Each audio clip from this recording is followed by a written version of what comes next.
Eles acharam que minhas lágrimas eram fraqueza de uma viúva boba. Sou Salete, 75 anos, ex-dona de pensão aqui no Boqueirão, em Curitiba. Acharam que a velha ia baixar a cabeça, mas esqueceram com quem estavam lidando. A garoa fina de Curitiba tem um jeito de entrar na alma da gente. Naquela manhã de terça-feira, o frio não vinha do vento lá fora, mas da pedra gelada do salão da funerária.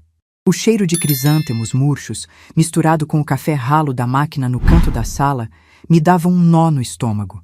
Eu estava sentada na primeira fileira de cadeiras de plástico, com meu chale de lã batida apertado sobre os ombros, olhando para a caixa de madeira escura no centro do cômodo. Ali dentro estava o Antônio, meu companheiro de 50 anos de luta. O homem que me ajudou a construir a vida, tijolo por tijolo, calo por calo. Nós começamos do nada. Quando chegamos neste bairro, o asfalto era um sonho distante e as ruas viravam rios de lama vermelha a cada chuva. Abrimos uma pensão. Eu lavava chão de tábua corrida de joelhos, encerando até o braço doer, enquanto o Antônio fazia de tudo um pouco. Encanamento, elétrica, pintura. Aos poucos, fomos juntando cada centavo. O dinheiro suado virou a compra do terreno ao lado, depois de umas casinhas velhas que reformamos para alugar. Construímos um patrimônio que ninguém acreditava ser possível para 2 retirantes sem estudo. E agora, ele estava ali, de olhos fechados, com as mãos cruzadas sobre o peito, vestindo o terno cinza que só usou no casamento do nosso único filho, o Roberto. O Roberto. Meu menino. Aquele que eu embalei nas noites de febre, que o Antônio ensinou a andar de bicicleta nas ruas de Saibro. Enquanto eu olhava para o caixão, tentava encontrar no rosto do homem, feito de 40 e poucos anos que estava de pé do outro lado da sala, algum traço daquele menino doce.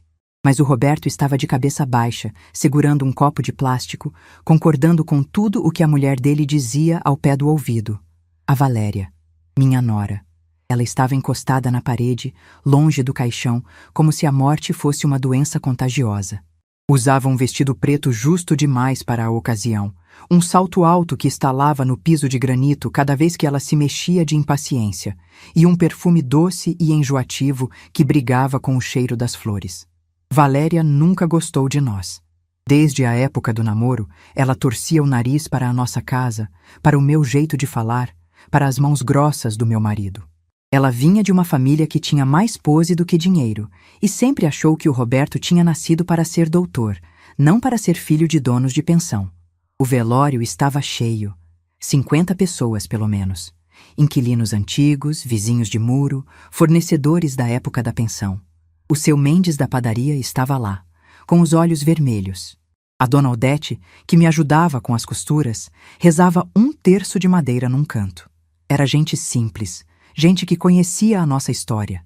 Eles vinham me abraçar, diziam palavras de conforto, e eu apenas acenava, engolindo o choro para não desabar. Foi quando me levantei para me despedir do meu velho.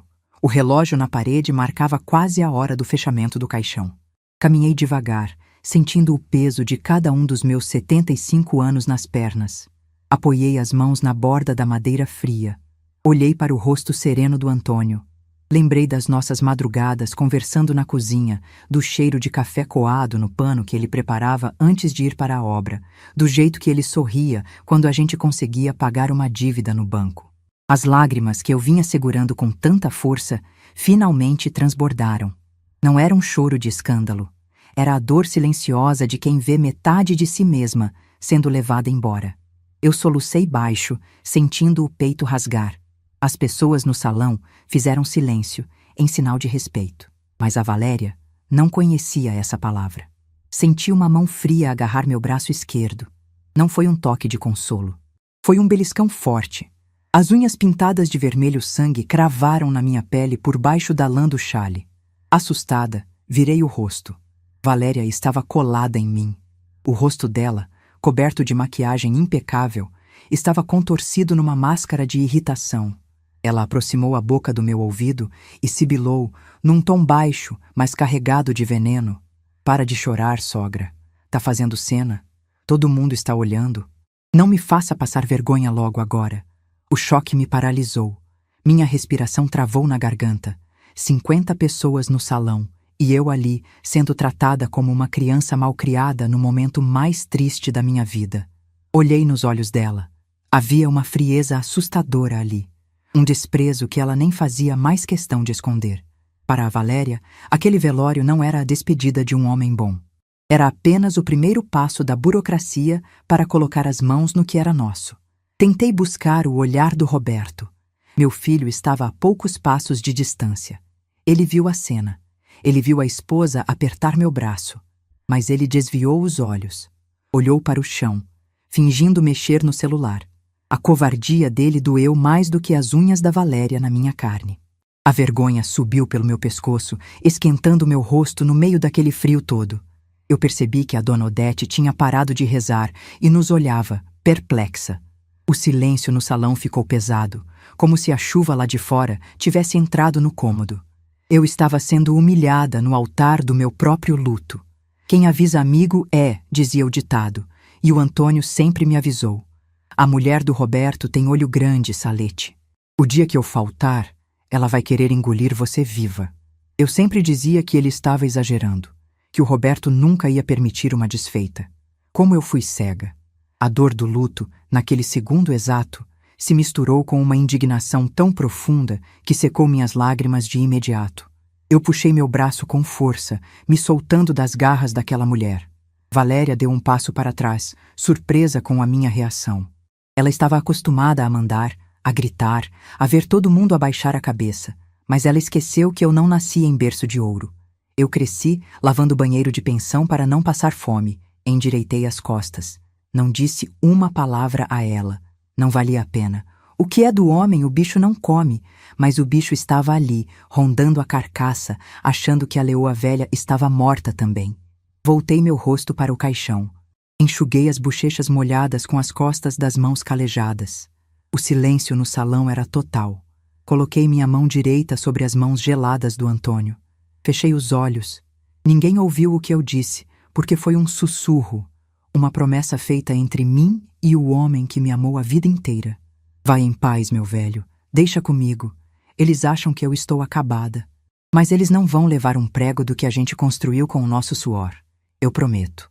A cerimônia de fechamento do caixão seguiu como um borrão. Fomos para o cemitério sob a mesma garoa fina. A terra molhada, o barulho das pás, o choro contido dos amigos. Tudo parecia acontecer num sonho distante. Minha mente já não estava no luto. Minha mente estava na guerra que acabara de ser declarada. Durante o enterro, fiquei afastada da família. Seu Mendes e Dona Odete ficaram ao meu lado, segurando o guarda-chuva. Observei Valéria e Roberto de longe. Ela falava sem parar no ouvido dele, apontando para algumas pessoas, gesticulando. Ela já estava fazendo contas. Ela já estava dividindo os aluguéis das kitnets, os terrenos, o dinheiro guardado na conta conjunta que o Antônio administrava. Quando a última pá de terra caiu, o coveiro se afastou. As pessoas começaram a dispersar. Roberto veio na minha direção. Pela primeira vez no dia, ele parecia desconfortável. Mãe, ele começou, a voz falhando. A senhora quer ir lá para casa? Valéria disse que a senhora pode ficar no quarto de hóspedes por uns dias, até a poeira baixar. Olhei para a figura do meu filho. O menino que eu criei com tanto zelo, agora um homem que precisava da permissão da mulher até para oferecer abrigo para a mãe viúva. Valéria, a poucos metros, cruzou os braços e me lançou um olhar que dizia claramente: diga não. Ela não me queria lá. Era apenas uma formalidade para manter as aparências diante dos vizinhos. Não precisa, Roberto. Minha voz saiu firme, sem nenhum tremor. Eu vou para a minha casa. A casa que o seu pai construiu para mim. Mas, mãe, ficar sozinha agora? A casa é grande. A senhora pode se sentir mal. Valéria acha que a gente já devia começar a olhar uns papéis amanhã, ver as coisas do inventário. Quanto mais rápido, melhor, não é? O estômago embrulhou. O corpo do pai nem tinha esfriado na terra úmida de Curitiba, e ele já falava em inventário. A palavra bateu nos meus ouvidos como um tapa. Inventário. Amanhã conversamos sobre papéis, Roberto. Hoje eu vou chorar o meu luto na minha cama. Virei as costas para ele e caminhei em direção à saída do cemitério, onde o seu Mendes me esperava com o carro dele, um modelo antigo, cheirando a gasolina e estofado velho. Entrei no banco do carona. Pelo retrovisor, vi Valéria pegar no braço de Roberto e puxá-lo na direção oposta, balançando a cabeça, provavelmente reclamando da minha teimosia. A viagem de volta para o Boqueirão foi silenciosa. A chuva aumentou, batendo forte no para-brisa. Quando seu Mendes parou em frente ao portão de ferro da minha casa, ele desligou o motor e me olhou com pena. Dona Salete, se a senhora precisar de qualquer coisa... A mulher fez uma sopa lá em casa. Se quiser, a gente traz pra cá. Agradeça a ela, seu Mendes. Mas eu preciso ficar sozinha hoje. Desci do carro e destranquei o portão. Atravessei o pequeno jardim da frente, onde as roseiras que o Antônio plantou balançavam com o vento gelado. Coloquei a chave na fechadura da porta da sala. Quando abri, o cheiro de cera de assoalho e lavanda me recebeu. Era o cheiro da nossa vida. Fechei a porta atrás de mim. O silêncio da casa vazia era ensurdecedor. O único som era o do velho relógio de pêndulo na parede da sala de jantar. Tic, tac, tic, tac. Caminhei devagar até a poltrona onde o Antônio costumava sentar para ler o jornal. Passei a mão pelo estofado desgastado. Fui até a cozinha. A garrafa térmica verde ainda estava em cima da mesa, com o resto do chá de erva doce que ele tinha tomado na noite antes do infarto. Tudo estava exatamente como ele tinha deixado. Fui para o quarto. Sentei na beirada da cama. A marca do corpo dele ainda parecia desenhada no colchão. Ali, sozinha, trancada dentro das paredes grossas da minha casa, a máscara de frieza que eu tinha vestido no cemitério desmoronou. Eu chorei. Chorei com vontade. Chorei até faltar ar, abraçada ao travesseiro com o cheiro do sabonete que ele usava. Chorei pela perda, pela saudade, pela solidão que começava a morder meus calcanhares. Mas também chorei de raiva. A lembrança das unhas da Valéria no meu braço voltou como um choque elétrico. Para de chorar, sogra. Tá fazendo cena. A humilhação pública. O olhar de cumplicidade covarde do meu próprio filho. Eles queriam que eu fosse a velha frágil, a coitada que assina os papéis sem ler, a viúva ingênua que entrega a chave do cofre em troca de um quarto de hóspedes e um prato de sopa. Levantei da cama. Fui até o espelho do guarda-roupa. Olhei para a imagem refletida. O rosto marcado pelas rugas, os cabelos brancos presos num coque mal feito, os olhos inchados. Eu parecia mesmo uma velha derrotada. Mas dentro do peito, o coração batia num ritmo diferente. Um ritmo de quem sobreviveu a muita coisa pior que uma nora gananciosa. Caminhei até o fundo do guarda-roupa. Afastei as roupas de frio do Antônio. Lá no fundo, escondido debaixo das caixas de sapatos vazias, havia um fundo falso de madeira que ele mesmo tinha feito anos atrás. Nós sempre fomos desconfiados de banco. Tínhamos conta, claro, mas o Antônio guardava os segredos, como ele dizia, em casa. Puxei a tábua de madeira. Ali dentro havia uma pasta de couro preta, pesada. Trouxe a pasta para cima da cama. Abri o fecho de metal enferrujado. O cheiro de papel velho invadiu o quarto. Eram escrituras, contratos de gaveta, recibos antigos, notas promissórias, e havia algo mais. Um envelope pardo, selado, com o meu nome escrito na caligrafia torta do Antônio. Ele tinha me entregado aquilo 1 ano antes, quando teve o primeiro susto com a pressão alta. Se um dia eu for primeiro que você, Salete, abra isso antes de falar com qualquer advogado, ele me disse na época. Eu peguei o envelope. Minhas mãos tremiam levemente. Rasguei a ponta do papel. Enquanto a chuva caía lá fora, lavando as calçadas de Curitiba e levando embora os restos do pior dia da minha vida, eu comecei a ler as instruções do meu marido. E a cada linha que eu lia, a velha frágil e chorosa do velório ia morrendo, dando lugar à mulher que levantou um império lavando o chão de pensão.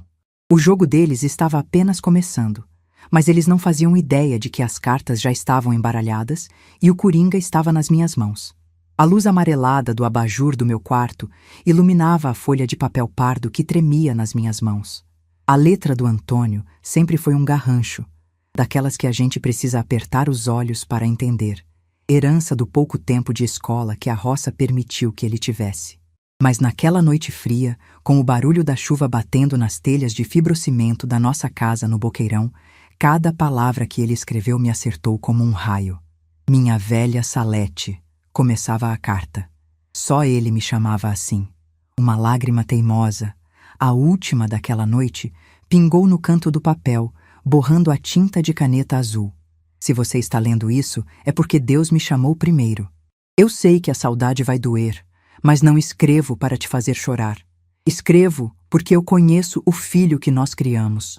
O Roberto é um homem bom, mas tem o coração mole e os olhos vendados. E eu conheço a mulher com quem ele casou. A Valéria não é flor que se cheire, Salete. Eu vi o jeito que ela olha para as nossas coisas. Ela acha que a gente é matuto, que a gente não sabe fazer conta. Pois eu fiz as minhas. Parei a leitura por um instante. O peito subia e descia pesado. O Antônio sabia. Meu marido, com aquele jeito quieto dele de quem passava o domingo inteiro escutando rádio de pilha na varanda, via muito além do que eu imaginava. Ele percebia os olhares de nojo da Valéria para os nossos móveis antigos. Ele notava como ela só aparecia aqui em casa quando o Roberto recebia o 13º. Sempre com uma desculpa nova de que precisavam trocar de carro ou reformar a cozinha do apartamento chique onde moram. Voltei os olhos para a carta. Há 5 anos, quando eu tive aquele primeiro aperto no peito, fui até o centro da cidade. Procurei o Dr. Alceu. Lembra dele? Aquele advogado magricela que almoçava fiado na nossa pensão quando era estudante de direito e não tinha um tostão furado? Pois é, ele me ajudou a arrumar a casa, Salete. A Valéria acha que quando eu morrer, tudo o que temos vai ser dividido meio a meio e que o Roberto vai convencer você a vender tudo para dar o dinheiro na mão deles. Deixa ela achar. Dentro dessa pasta estão os documentos que provam que o jogo é outro. As 8 kitnets da rua de trás, o terreno da esquina e o dinheiro da poupança principal estão protegidos. Eu passei a minha parte disponível de tudo para o seu nome, em testamento, e coloquei cláusula de usufruto vitalício no resto. Enquanto você respirar, ninguém tira um prego do seu lugar sem a sua assinatura. Não abaixe a cabeça para aquela cascavel. Um beijo do seu velho. Eu li aquelas palavras umas 3 vezes. A cada leitura, a voz do Antônio ecoava na minha cabeça. Não fraca e doente como nos últimos dias no hospital, mas firme, como na época em que ele virava massa de cimento no sol quente. Dobrei o papel devagar e coloquei de volta no envelope. Olhei para as minhas próprias mãos. As pontas dos dedos ásperas, as juntas engrossadas pelo reumatismo e por décadas torcendo pano de chão. Eu tinha esquecido quem eu era. O amor de mãe, a vontade de ver o filho feliz, me fez engolir muito sapo. Eu fui me encolhendo, ficando quieta no meu canto, para não criar confusão na família. Eu deixei a Valéria deitar e rolar, achando que a paz valia o preço do meu silêncio. Mas a paz tinha ido embora no caixão de madeira naquela manhã. E o que sobrou foi a Salete. A Salete que, 30 e poucos anos atrás, botou um caloteiro bêbado para correr da pensão segurando um cabo de vassoura. A Salete que acordava às 4 da manhã, no frio de lascar de Curitiba, com a geada cobrindo o quintal, para fazer feijão tropeiro e carne de panela para 20 peões de obra. Eu não nasci para ser coitada. Eu sou mulher forjada no fogo e na dor. Comecei a vasculhar o resto da pasta de couro preta. Era um tesouro de burocracia. O Antônio tinha guardado tudo. As escrituras originais, com os carimbos grossos do cartório, os recibos de cada tijolo comprado. E no fundo da pasta encontrei um cartão de visitas amarelado pelo tempo. Alceu Nogueira, advogado. Tinha um número de telefone fixo e um endereço na rua 15 de novembro, no coração da cidade. O relógio de parede na sala bateu 2 da manhã. O frio apertava, mas eu estava suando. O sangue fervia nas minhas veias. A tristeza do luto tinha dado espaço a um instinto de sobrevivência que eu não sentia há muito tempo. Valéria achava que eu era uma caipira ignorante. Ela achava que, por não saber falar bonito e não usar roupa de grife, eu não entendia como o mundo girava. O beliscão que ela me deu no velório, aquele sussurro cheio de ódio, mandando eu parar de chorar para não fazer cena, aquilo foi o maior erro da vida dela. Quem mexe com casa de marimbondo tem que estar preparado para a ferroada. E ela mexeu logo com a rainha do vespeiro. Eu não ia apenas me defender. Eu ia dar uma lição que essa moça não esqueceria nem na outra vida. Mas para pescar peixe grande, a gente não pode fazer barulho na água. Eu precisava dar uma de João sem braço, fazer o papel da viúva tonta, desesperada, que não sabe nem onde guarda a identidade. O Antônio me deu as armas, mas a estratégia ia ser minha. Na manhã seguinte, o sol resolveu aparecer, tímido, secando a calçada. Eu me levantei cedo. Fui até o quintal, reguei minhas samambaias e a minha muda de comigo ninguém pode que fica bem na porta da sala, para espantar o mal-olhado. Fiz um café forte, coado no pano, daquele que mancha a xícara. O cheiro invadiu a casa e por um segundo esperei ouvir os passos do Antônio vindo pelo corredor. A dor beliscou o peito, mas eu engoli a seco. O luto ia ter que esperar. Eu tinha trabalho a fazer. Eram quase 10 da manhã, quando o telefone fixo, aquele aparelho bege antigo que fica na mesinha do corredor, começou a tocar. Deixei tocar 3 vezes antes de atender. Eu sabia perfeitamente quem era. Alô? Atendi, engrossando a voz, fazendo de conta que tinha acabado de acordar, com um tom de choro ensaiado. Dona Salete? É a Valéria. A voz dela era mansa, doce como veneno de cobra misturado com mel. Aquela mesma voz que no dia anterior tinha sibilado ordens no meu ouvido no meio de 50 pessoas. Oi, Valéria, eu disse, puxando o ar, parecendo fraca. Aconteceu alguma coisa? O Roberto está bem? O Roberto está ótimo, sogra. Está aqui do meu lado no carro. Nós estamos indo para o centro. Sabe como é, né? A vida não para. A gente precisa ser forte agora. É, minha filha, a vida não para. Respondi, segurando a vontade de rir da falsidade da criatura. Então, dona Salete, eu estava conversando com o Roberto ontem à noite. A gente sabe que a senhora está sofrendo, que a cabeça deve estar a 1000. O seu Antônio cuidava de tudo, né? A senhora não deve saber nem por onde começar a pagar as contas de luz dessa casa enorme. A audácia daquela mulher não tinha limites. O Antônio cuidava da rua, mas quem sempre administrou o cofre da casa fui eu. Fui eu que juntei moeda por moeda no pote de vidro de maionese para comprar o nosso primeiro terreno. Mas deixei ela falar. O que é do homem, o bicho não come, diz o ditado, mas eu estava adorando ver a raposa rondando o galinheiro sem saber que o cão de guarda estava solto. É verdade, Valéria. Eu estou tão perdida. Não sei nem onde o Antônio guardava os carnês. Minha cabeça está uma roda d'água.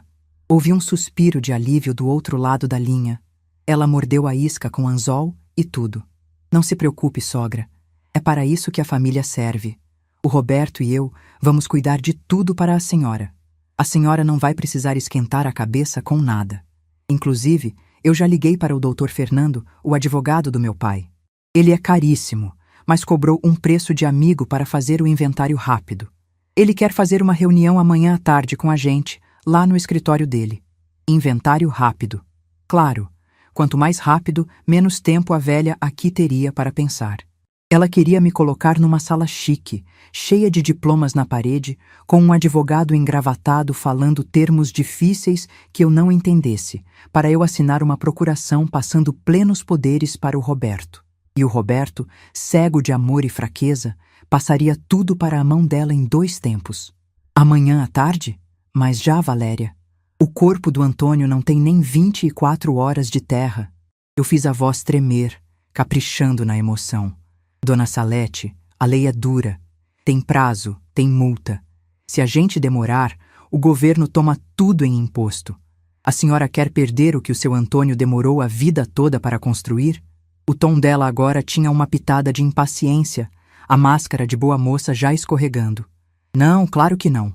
Pelo amor de Deus. Tudo o que vocês acharem melhor, minha filha. Eu confio no meu menino. E em você, claro. Perfeito. Amanhã, às 2 da tarde, nós passamos aí para pegar a senhora. Separe os documentos do seu Antônio. Identidade, certidão de casamento, essas coisas básicas. O resto a gente corre atrás. Fica tranquila, viu? Vai dar tudo certo. Beijo. O telefone deu sinal de ocupado antes que eu pudesse responder o beijo falso. Coloquei o gancho no lugar. Um sorriso de canto de boca, que eu não dava há muito tempo, apareceu no meu rosto refletido no espelho do corredor. Vai dar tudo certo, sim, Valéria. Mas não para você. Falei sozinha para a casa vazia. Caminhei até o quarto. Fui direto à pasta preta em cima da cama.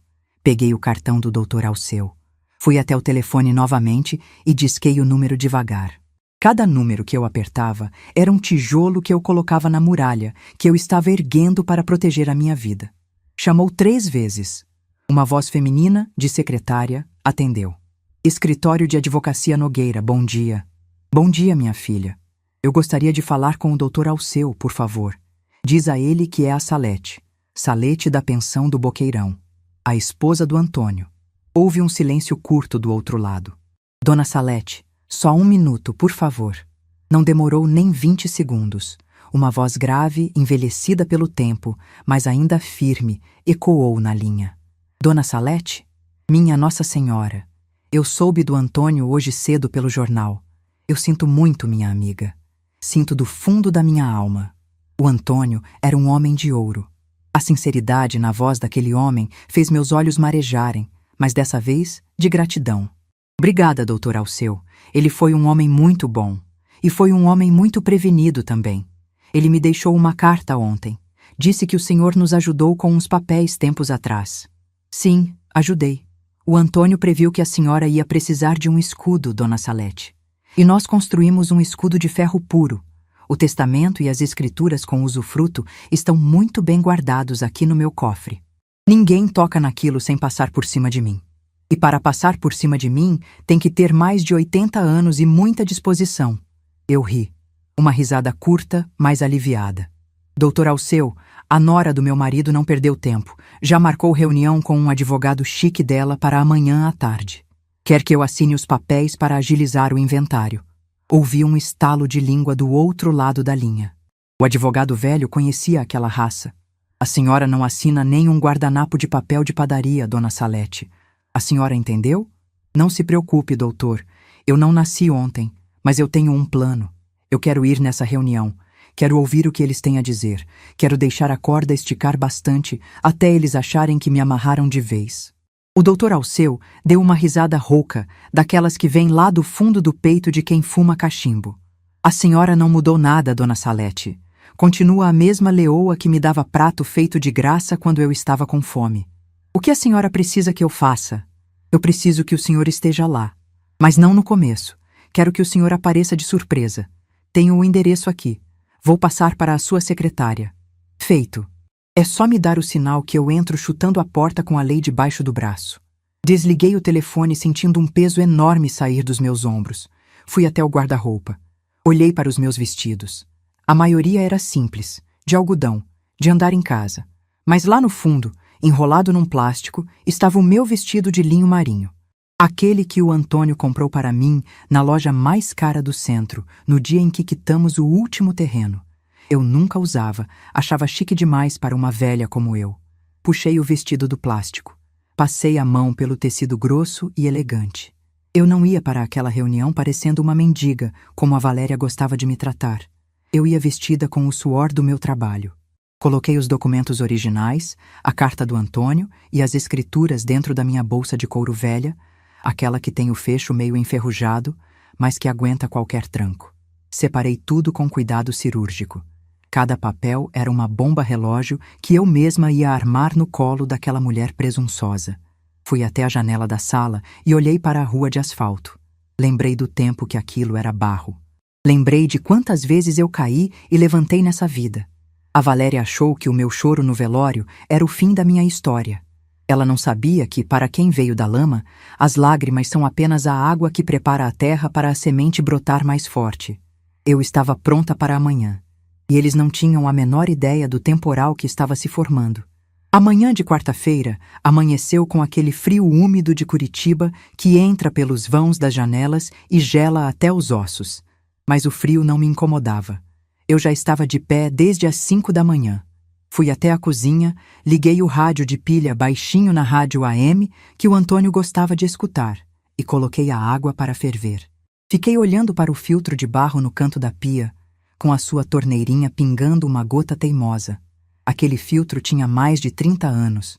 Estava lascado na beirada, mas a água que saía dali era fresca e pura. Nós éramos como aquele filtro, eu e meu velho.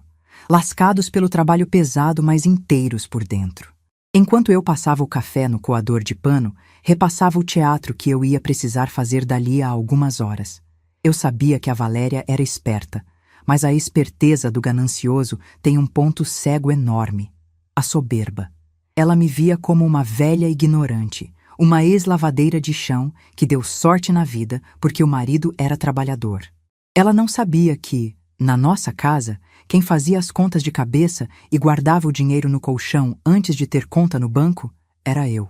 Bebi meu café puro, sentindo o amargo descer rasgando, para me dar coragem. Tomei um banho quente, lavei o rosto com sabonete de glicerina e fui para o quarto me arrumar. Tirei o vestido de linho marinho do cabide. Ele caiu no meu corpo como uma armadura. Calcei meus sapatos de salto baixo, fechei a fivela com calma. Penteei meus cabelos brancos e fiz um coque bem apertado, prendendo com os grampos escuros. No bolso do vestido, coloquei o meu terço de madeira, aquele que me acompanha desde a primeira gravidez que perdi antes do Roberto nascer. Eu ia precisar apertar aquelas contas de madeira para não voar no pescoço da minha nora antes da hora. Na minha bolsa de couro velha, de fecho de metal enferrujado, acomodei a pasta preta com as escrituras originais, o testamento do Antônio e a carta dele. Tudo bem dobrado, escondido no fundo, por baixo da minha carteira de identidade e de um lenço de algodão amassado. Quando o relógio de pêndulo da sala bateu 1:30 da tarde, ouvi o barulho do motor do carro do meu filho parando na frente do portão. Um carro importado, grande, que mal cabia na nossa rua estreita do Boqueirão. Espiei pela fresta da cortina de renda. Valéria desceu primeiro. Estava usando um terninho bege impecável, óculos escuros de marca e segurava uma bolsa que devia custar o valor de 3 meses de aluguel das nossas kitnets. Ela olhou para a minha casa com aquela cara de nojo de sempre, desviando de uma poça d'água na calçada. Roberto desceu logo atrás, de cabeça baixa, chutando uma pedrinha. Destranquei a porta e saí para a varanda, curvando os ombros um pouco mais do que o normal, arrastando levemente o pé esquerdo. O teatro tinha começado. "Oi, sogra!" Valéria gritou do portão, forçando um sorriso que não chegava nos olhos. "Olha só, já está pronta. Que gracinha! O vestido é antigo, né? Mas está ótimo. Vamos, que o Dr. Fernando é um homem muito ocupado e o escritório dele fica lá no Batel." Caminhei devagar até o portão. Roberto me deu um beijo rápido na testa, sem me olhar nos olhos. "Oi, mãe. A senhora dormiu bem?" Ele perguntou, a voz saindo espremida. "Como Deus permitiu, meu filho. A casa é grande demais sem o seu pai." Fiquei andando pelos cantos a noite toda, com a cabeça voando. "Não sei nem que dia é hoje direito", respondi, fazendo a voz tremer, apertando o lenço de algodão nas mãos. Valéria trocou um olhar rápido com o Roberto, um olhar que dizia: "Eu te avisei, ela está caduca." "É normal, dona Salete. O luto mexe com a cabeça da gente", Valéria disse, me pegando pelo braço com uma delicadeza falsa, muito diferente do beliscão que me deu no velório. "Mas não se preocupe. A senhora entra no carro, senta no quentinho e deixa que a gente resolve as coisas de adulto. A senhora pegou a identidade? Como eu pedi?" "Peguei, minha filha. Tá aqui na bolsa. Só a identidade, né? O resto o Antônio guardava não sei onde. Eu nunca mexi nas gavetas dele." Menti, abrindo a bolsa devagar e deixando ela ver apenas a ponta da minha carteira de identidade velha, daquelas plastificadas, com a foto de 20 anos atrás. Perfeito! O sorriso dela rasgou o rosto. O alívio na voz era quase palpável. Ela achava que eu não tinha levado documento nenhum das casas. Entrei no banco de trás do carro. O cheiro de couro novo e perfume caro me deu um nó no estômago, mas eu me mantive quieta, encolhida no meu canto, olhando pela janela. Enquanto o carro cortava as ruas de Curitiba, saindo do nosso bairro simples em direção à área rica da cidade, Valéria começou a jogar suas sementes de veneno, achando que eu era terra boba. "Sabe, sogra, o Roberto e eu conversamos muito ontem à noite. A gente se preocupa com a senhora morando sozinha naquela casona. É perigoso, sabe? Tem muito assalto. E aquela casa precisa de muita manutenção. Calha entupida, mato crescendo. O seu Antônio fazia tudo, mas agora eu deixei ela falar. Fiquei olhando para as minhas mãos no colo. A gente estava pensando." Ela continuou, virando o pescoço para me olhar pelo meio dos bancos. "Tem um condomínio para idosos maravilhoso aqui perto de casa. Não é asilo, imagina. É um residencial. Tem médico, enfermeira, bingo na sexta-feira. A senhora ia adorar. e a gente podia vender aquela casona e as casinhas velhas do fundo para pagar a mensalidade, que é meio salgada, e o resto o Roberto aplica no banco para a senhora não passar vontade de nada. O que a senhora acha? Meu sangue ferveu. Ela não queria apenas o dinheiro. Ela queria me despachar, me trancar num depósito de velhos para não ter o trabalho de olhar para a minha cara no almoço de domingo. Olhei para o retrovisor e vi os olhos do Roberto. Ele desviou rapidamente. Ah, minha filha, eu disse, engrossando o sotaque caipira que eu já tinha perdido há anos. Eu não entendo dessas coisas de banco. O Antônio que sabia.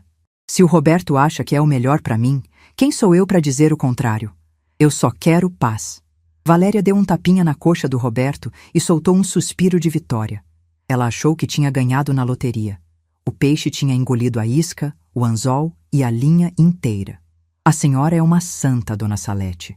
Vai ser o melhor para todos nós. O doutor Fernando vai deixar tudo mastigadinho hoje. É só a senhora assinar um papel dando autorização para o Roberto cuidar de tudo e pronto. A senhora não pisa mais em cartório. Chegamos ao tal escritório. Era um prédio de vidro espelhado, alto, daqueles que a gente tem que torcer o pescoço para ver o topo. Na recepção, o chão de mármore brilhava tanto que dava para ver o reflexo da sola do sapato. Uma moça muito magra, com um fone no ouvido, nos ofereceu café numa xícara que não cabia nem um gole direito. Eu recusei, pedi um copo de água. Minha garganta estava seca, mas não de nervosismo. Era de ansiedade para a caçada. Fomos levados para uma sala de reuniões no 15º andar. A vista da janela mostrava a cidade inteira, cinza e fria. No centro da sala, uma mesa de madeira grossa, comprida, cercada por cadeiras de couro preto. Sentado na ponta estava o doutor Fernando, um homem de uns 50 anos, terno azul marinho que custava mais que um carro popular, relógio de ouro brilhando no pulso e um sorriso ensaiado de quem cobra por hora. Dona Salete, meus profundos sentimentos, ele disse, levantando-se e estendendo uma mão macia que nunca deve ter segurado uma enxada na vida. O Roberto e a Valéria me falaram muito da senhora. Sente-se, por favor. Sentei na cadeira, me fazendo de pequena. Valéria sentou do meu lado esquerdo, como um abutre esperando a carcaça esfriar. Roberto sentou do lado direito, quieto. Bem, dona Salete, o advogado começou, juntando as mãos em cima da mesa. Nós estamos aqui para facilitar a vida da senhora num momento de tanta dor. O processo de inventário no Brasil é burocrático, lento e custoso. Como o falecido, que Deus o tenha, não deixou um testamento conhecido, eu quase dei um pulo na cadeira. A vontade era de gritar. Ele deixou sim seu engravatado de meia tigela, mas apertei o meu terço no bolso. Fiquei calada, com os olhos arregalados, fingindo confusão. Nós vamos precisar abrir um inventário extrajudicial. O Roberto me informou por cima o patrimônio. A casa principal e aquelas pequenas construções de aluguel no mesmo terreno. Correto? Isso mesmo, doutor. Valéria se adiantou, não me deixando responder. Mas a casa não tem escritura das partes do fundo, é meio bagunçado. A gente quer resolver tudo rápido para não gerar multa. Mentira. Nossas casas tinham até o último tijolo registrado no cartório. O Antônio era chato com isso. Ela estava jogando o patrimônio para baixo para pagar menos imposto e vender tudo por baixo dos panos. Exato, continuou o advogado, puxando uma pasta cheia de papéis com letras miúdas. Para poupar a senhora de ter que vir aqui toda semana, de ir ao banco, de falar com corretores de imóveis, eu preparei uma procuração de plenos poderes. Ele deslizou um papel grosso, com o timbre chique do escritório, na minha direção. O que é isso, moço? Eu perguntei, piscando os olhos rápido, fazendo a voz de velhinha assustada. Valéria colocou a mão por cima da minha. A unha vermelha dela brilhava sob a luz branca da sala. Sogra, é simples. É um papel que diz que o Roberto é a senhora. Tudo que ele assinar vale como se fosse a senhora assinando. Assim, a gente pode colocar os imóveis à venda, pagar as taxas do governo, transferir o dinheiro do seu Antônio para a nossa conta para render mais, tudo sem a senhora precisar sair da cama naqueles dias de frio. Não é maravilhoso? Olhei para o papel. Eu sabia ler muito bem. Eu via as palavras ali: alienar, vender, ceder, transferir, encerrar contas. Se eu assinasse aquilo, eu saía daquela sala apenas com a roupa do corpo. Em um mês, minha casa seria derrubada para virar prédio e eu estaria num quartinho de asilo assistindo televisão o dia inteiro esperando a morte chegar. Eu precisava ganhar tempo.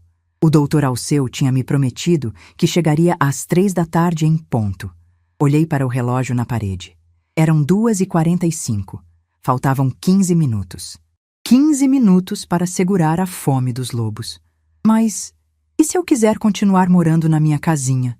Perguntei com a voz embargada, fingindo que ia chorar. O Antônio fez aquela varanda para mim.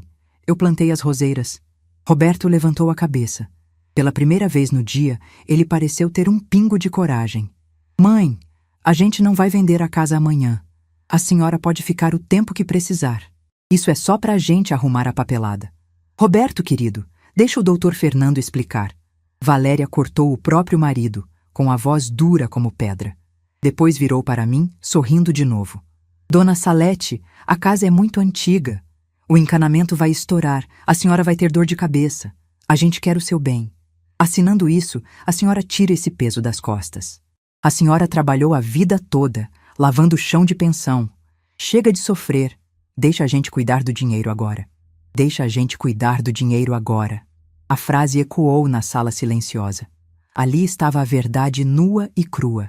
Ela não aguentou segurar a máscara. A ganância vazou pelos dentes dela. Eu encarei a Valéria, bem no fundo dos olhos dela. Por um segundo, eu deixei a velha boba desaparecer e a Salete verdadeira aparecer. Ela piscou, recuando 1 milímetro na cadeira, assustada com a firmeza do meu olhar. Mas antes que ela pudesse pensar no que tinha visto, eu voltei a abaixar a cabeça. O meu menino cresceu, murmurei passando a mão trêmula sobre o papel. Cuidando da mãe. Quem diria? O advogado, impaciente com o teatrinho de família, puxou uma caneta dourada de cima da mesa. Uma caneta pesada, chique, daquelas que a gente vê em filme. Ele destampou e estendeu na minha direção. É só assinar aqui na linha pontilhada, Dona Salete, e rubricar todas as páginas anteriores. Eu tenho um funcionário do cartório aqui no andar de baixo que já sobe para reconhecer a firma. Resolvemos tudo hoje. Eles tinham pressa. A pressa de quem está roubando e tem medo de ser pego. Eles queriam que eu assinasse antes que o luto passasse, antes que alguma vizinha fofoqueira me alertasse, antes que eu pudesse pensar direito.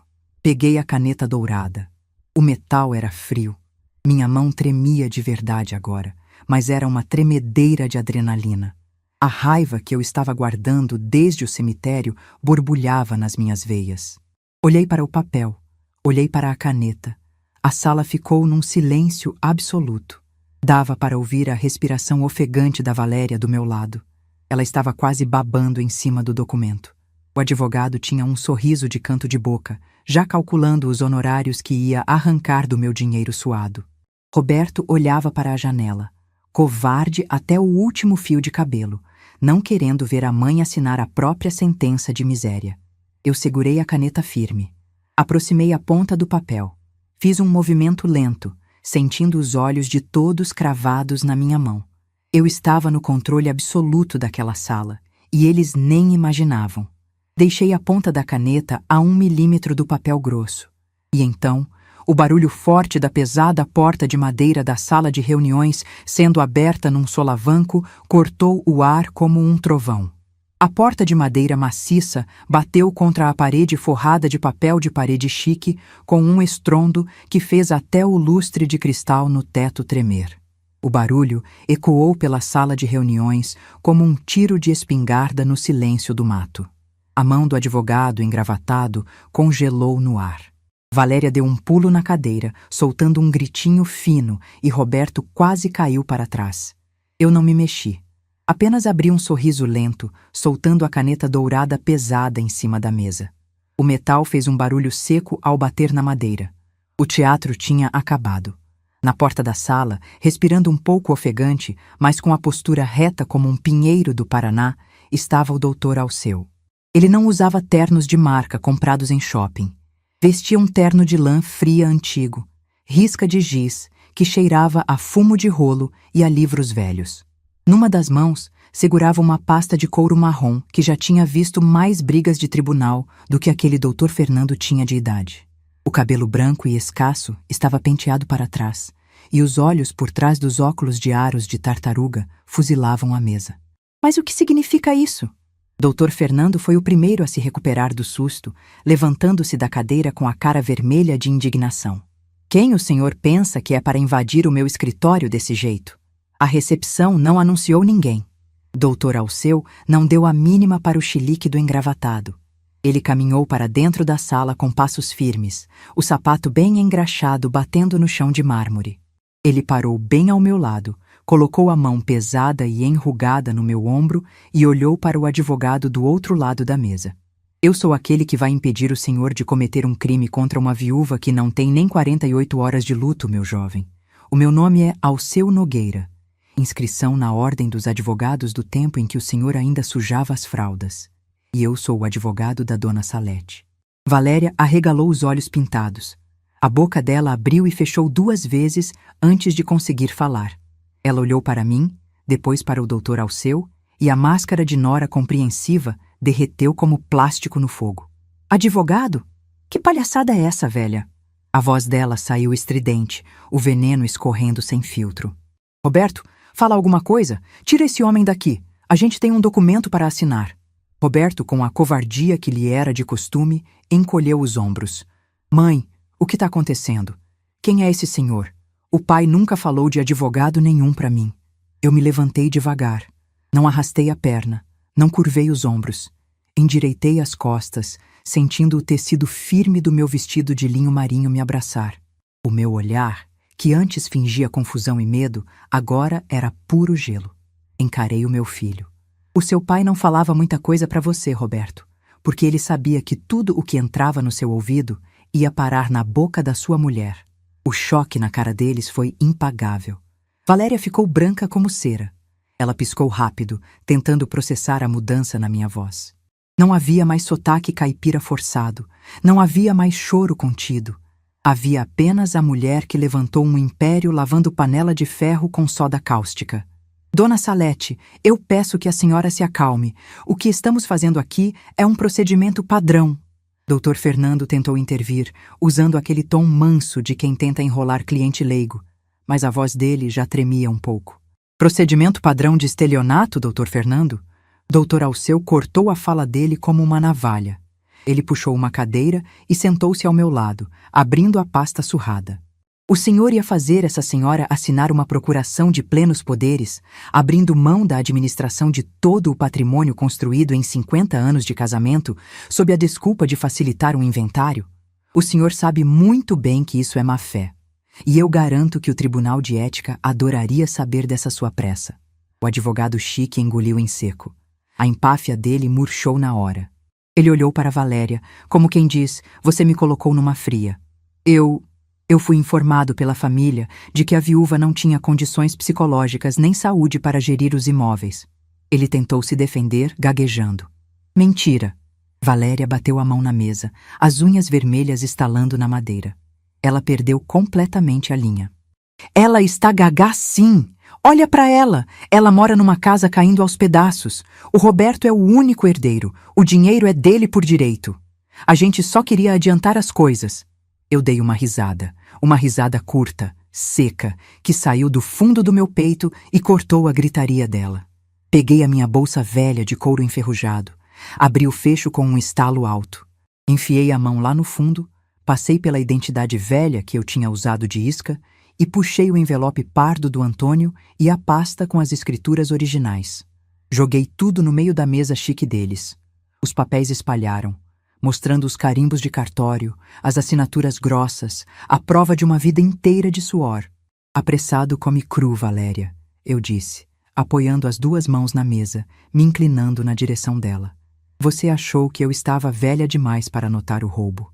Achou que a dor de perder o meu Antônio tinha me deixado cega, surda e burra. Lá no cemitério, você cravou a unha no meu braço. Mandou eu parar de chorar porque estava fazendo cena. Você não sabe o que é cena, menina. Cena é o que você está fazendo agora. Valéria tentou puxar as escrituras para perto dela, com os olhos brilhando de ganância. mas o doutor Alceu bateu a mão espalmada em cima dos papéis antes que ela tocasse neles. Tire as patas, minha senhora. Ele engrossou a voz. Esses documentos pertencem única e exclusivamente a Dona Salete. E se os senhores tivessem tido a decência de esperar a missa de 7º dia antes de tentar dar o golpe, talvez descobrissem que essa reunião inteira é uma perda de tempo. Dr. Fernando franziu a testa, ajeitando a gravata, nervoso. O que o senhor quer dizer com isso, colega? Não há testamento registrado nos sistemas comuns. Eu fiz a busca antes de redigir a procuração.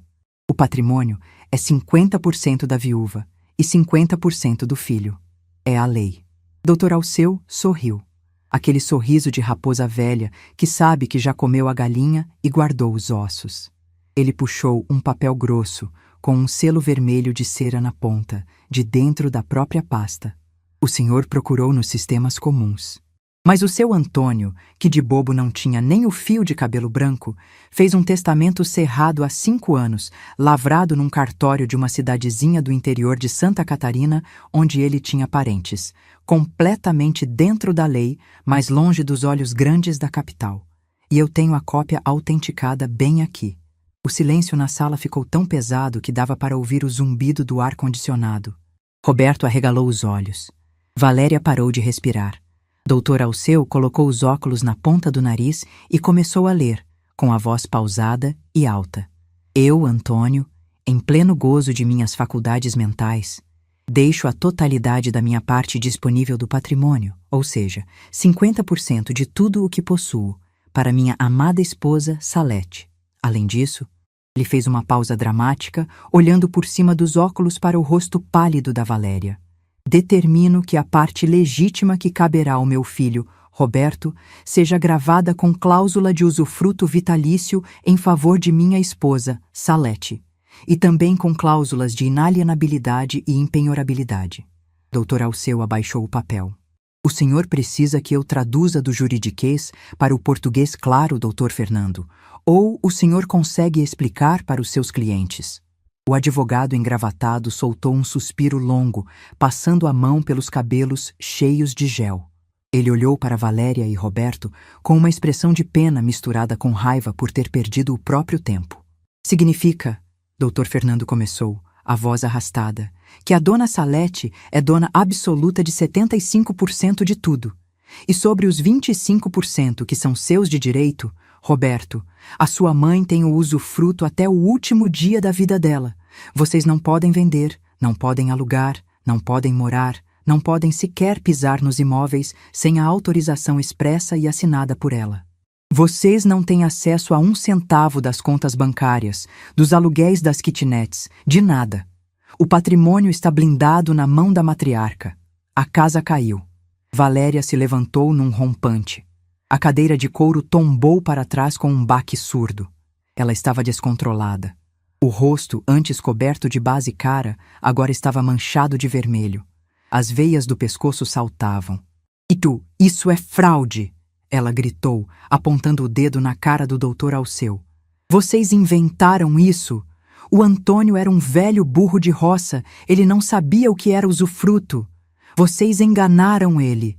Eu vou anular essa porcaria de testamento.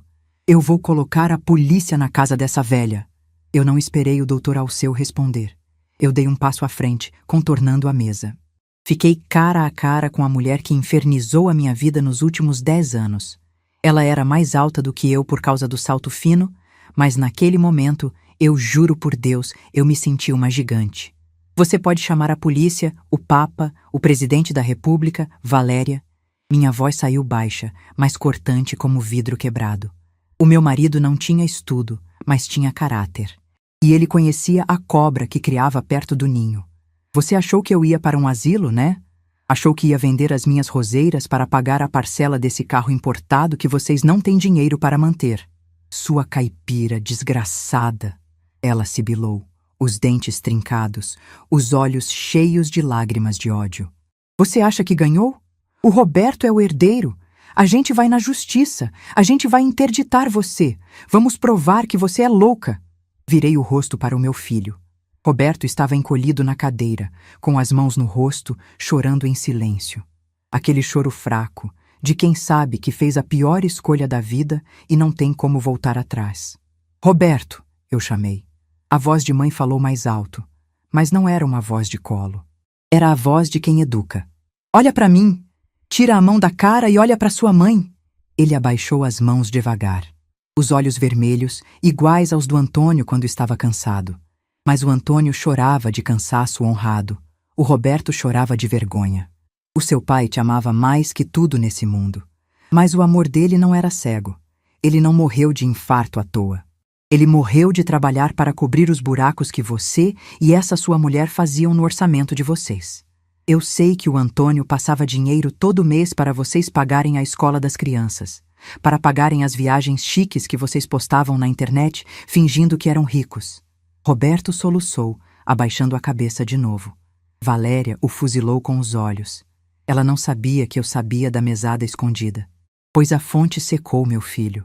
Eu decretei, sentindo uma dor fina no peito, mas sabendo que era o remédio amargo que precisava ser dado. O que é do homem o bicho não come, e o que o seu pai construiu, a vaidade dessa mulher não vai engolir. A mesada mensal acabou. Vocês vão ter que aprender a viver com o salário que vocês ganham. E se quiserem brigar na justiça, o Dr. Alceu tem disposição para brigar com vocês, até eu completar 100 anos de idade. Dr. Alceu fechou a pasta dele com um estalo alto, como se estivesse batendo o martelo do juiz. Ele recolheu os nossos documentos, colocando-os de volta na minha bolsa de couro velha com todo o cuidado e respeito do mundo. Eu sugiro que o senhor rasgue essa procuração, Dr. Fernando. Dr. Alceu falou, ajeitando o paletó.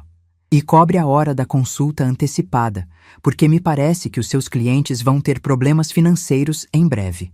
Dr. Fernando, que já tinha amassado o papel grosso da procuração com as mãos suadas, apenas assentiu com a cabeça. Ele não queria confusão. Ele só queria a gente fora da sala chique dele. Peguei a minha bolsa. Coloquei a alça no ombro.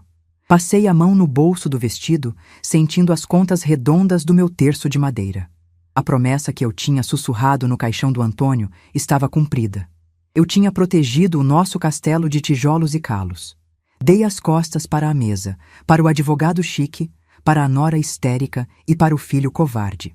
Caminhei em direção à porta pesada, acompanhada pelo Dr. Alceu. Sua velha maldita! Você vai morrer sozinha naquela casa caindo aos pedaços. Você vai implorar por um copo d'água e a gente não vai dar.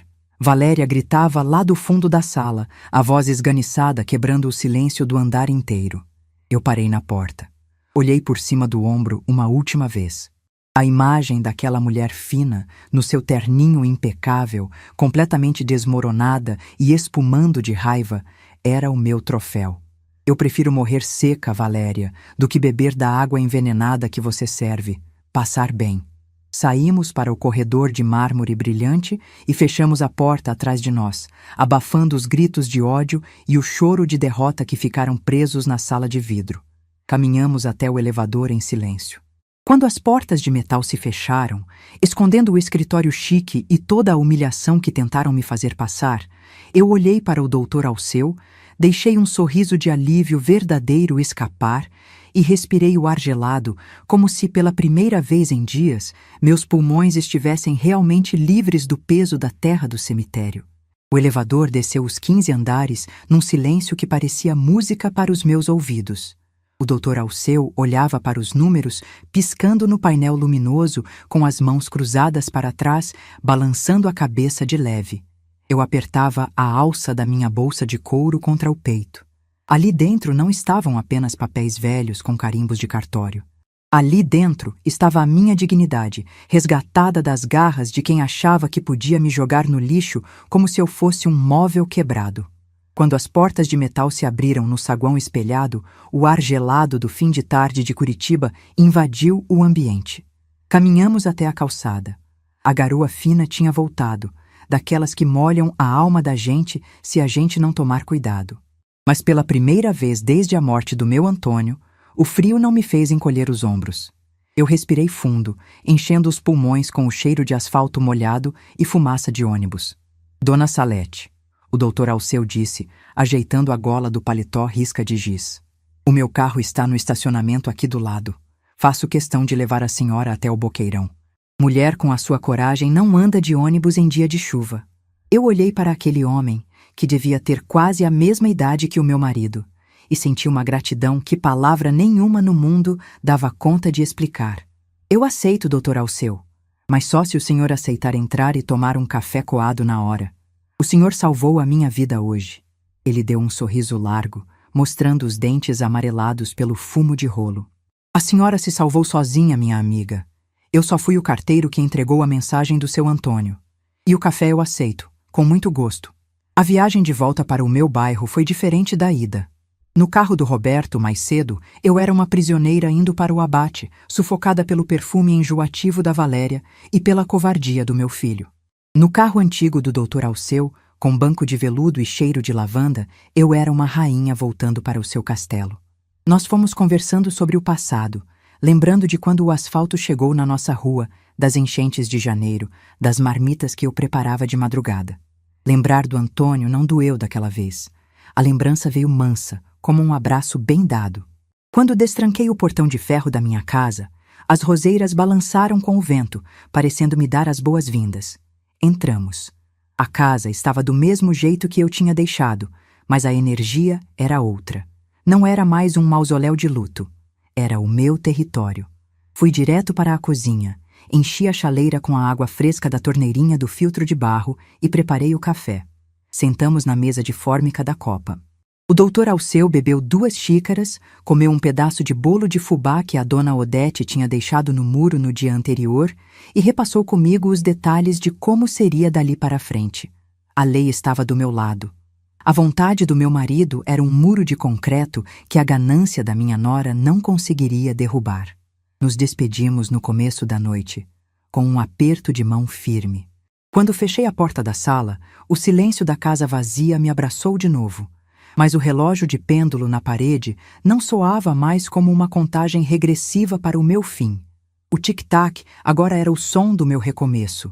Fui para o quarto, tirei o meu vestido de linho marinho e guardei no guarda-roupa com o maior cuidado do mundo. Aquele tecido grosso tinha sido a minha armadura de guerra. Coloquei minha camisola de flanela, tirei os grampos do cabelo e sentei na beirada da cama. Olhei para o travesseiro onde o Antônio dormiu por 50 anos. Passei a mão calejada sobre a fronha branca. Você viu, meu velho? Eu sussurrei para o quarto vazio, sentindo uma lágrima quente e solitária escorrer pelo rosto, mas uma lágrima de paz. A leoa velha ainda tem dente. Ninguém vai mexer no que é nosso. Pode descansar agora. Eu dou conta do recado. E eu dei. Os meses que se seguiram foram como a passagem do inverno rigoroso para a primavera. A poeira do escândalo no escritório de advocacia demorou um pouco para baixar, mas quando baixou, revelou a verdadeira face de cada um. A fonte de dinheiro secou da noite para o dia. Sem a mesada gorda que o Antônio passava escondido para cobrir os rombos do cartão de crédito deles, a vida de luxo da Valéria desmoronou como um castelo de cartas na ventania. Quem planta vento, colhe tempestade. E a tempestade deles foi feia. 6 meses depois do velório, num final de tarde de terça-feira, a campainha do meu portão tocou. Fui atender secando as mãos no avental. Era o Roberto. Ele estava sozinho. O carro importado que mal cabia na minha rua tinha sumido. Ele havia chegado a pé, provavelmente do ponto de ônibus da avenida principal.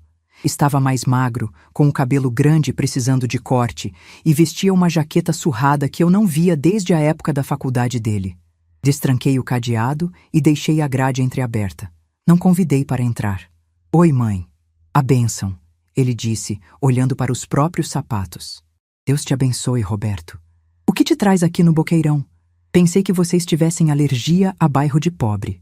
A ironia cortou o ar, mas eu não ia adoçar a boca para quem tentou me empurrar veneno goela abaixo.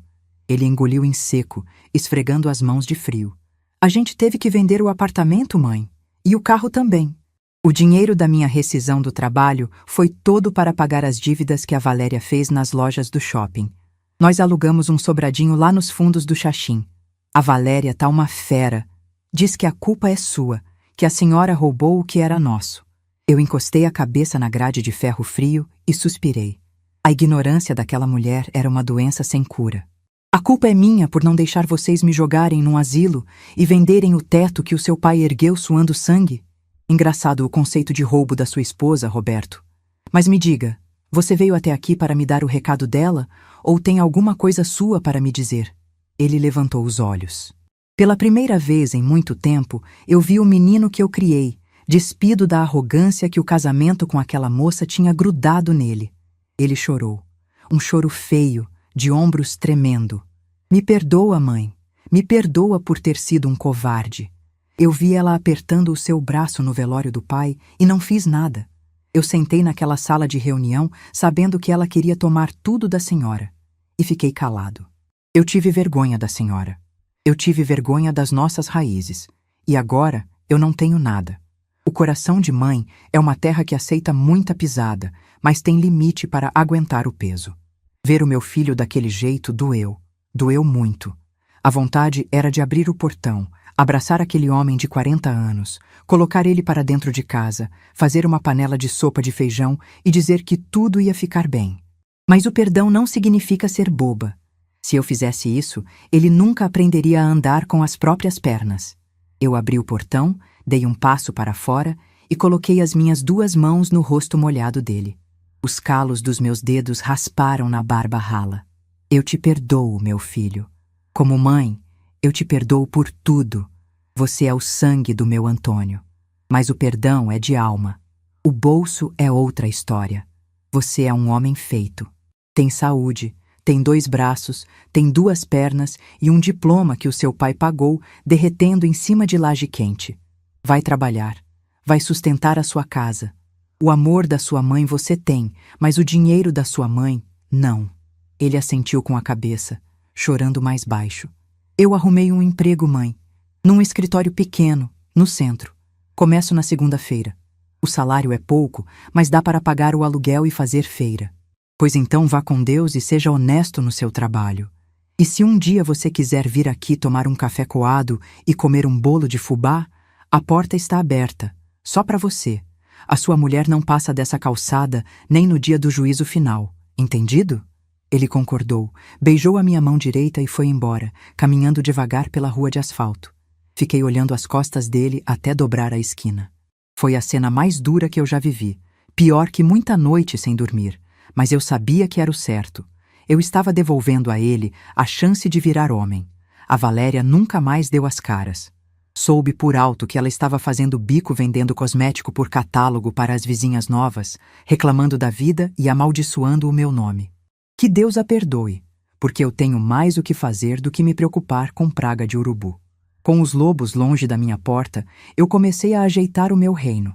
O dinheiro dos aluguéis das 8 kitnets e do terreno da esquina, que antes o Antônio administrava e deixava acumular no banco para cobrir os luxos do Roberto, agora estava nas minhas mãos. E eu não nasci para juntar papel debaixo do colchão enquanto o telhado dos outros chove dentro. A primeira coisa que eu fiz foi chamar o sobrinho do seu Mendes, um rapaz esforçado que estava sem serviço, e paguei o preço justo para ele pintar todas as casinhas do fundo. Escolhemos cores alegres. Uma amarela, uma verde água, uma azul celeste. O beco escuro virou a vila mais bonita do Boqueirão. Troquei as calhas, arrumei os vazamentos, comprei caixas d'água novas. Na kitnet de número 3, morava a Jussara, uma mãe solteira que trabalhava como diarista e estava sempre com a corda no pescoço para pagar o aluguel no dia 5. Chamei ela na minha cozinha um dia, servi um pedaço de pão caseiro e cortei o valor do aluguel dela pela metade. A menina chorou tanto que soluçava. Falei para ela usar a diferença para comprar carne boa para as crianças e colocar as contas em dia. Água mole em pedra dura tanto bate até que fura, e a dureza da vida daquela moça precisava de um alívio. O sorriso dos filhos dela correndo pelo quintal virou a minha maior riqueza. Transformei a antiga garagem da pensão, que estava cheia de entulho acumulado, num salão arejado. Toda quinta-feira, a dona Odete descia com a máquina de costura dela, e eu trazia a minha Singer antiga que o Antônio consertou para mim nos anos 80. Juntamos umas 5 senhoras do bairro. A gente passa a tarde costurando retalhos, fazendo colchas para doar no asilo da igreja matriz, tomando chá de erva doce e jogando conversa fora. O salão fica com cheiro de bolo assando e ecoa as nossas risadas. A minha casa, que a Valéria dizia estar caindo aos pedaços, virou o coração da nossa rua. Eu não precisei ir para um condomínio de idosos para não me sentir sozinha. A solidão é um bicho que só cresce se a gente der de comer a ele. Eu escolhi alimentar a vida. Hoje eu estou com 76 anos. 6. As pernas às vezes reclamam quando o tempo vira para a chuva. O reumatismo dá os seus avisos nas juntas dos dedos e o cabelo branco tomou conta de vez da minha cabeça.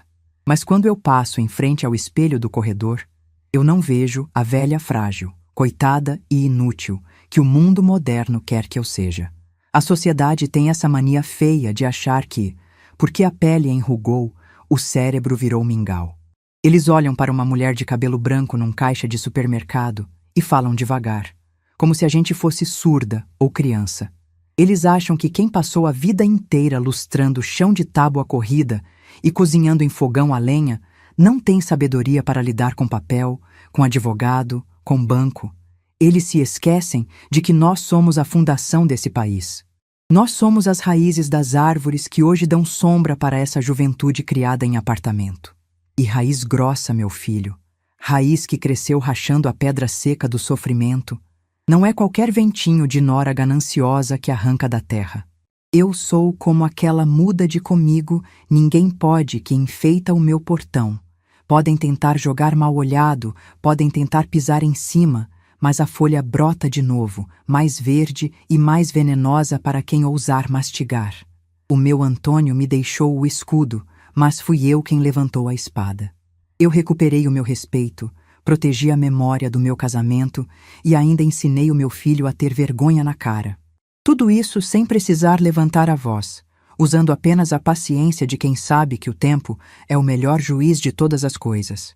No fim do dia, quando o sol se esconde atrás dos prédios altos lá do centro da cidade e o frio de Curitiba começa a descer pelas telhas da minha casa, eu rego as minhas roseiras, sento na poltrona desgastada da sala, aperto o meu terço de madeira entre os dedos e agradeço a Deus pela vida que eu construí com as minhas próprias mãos.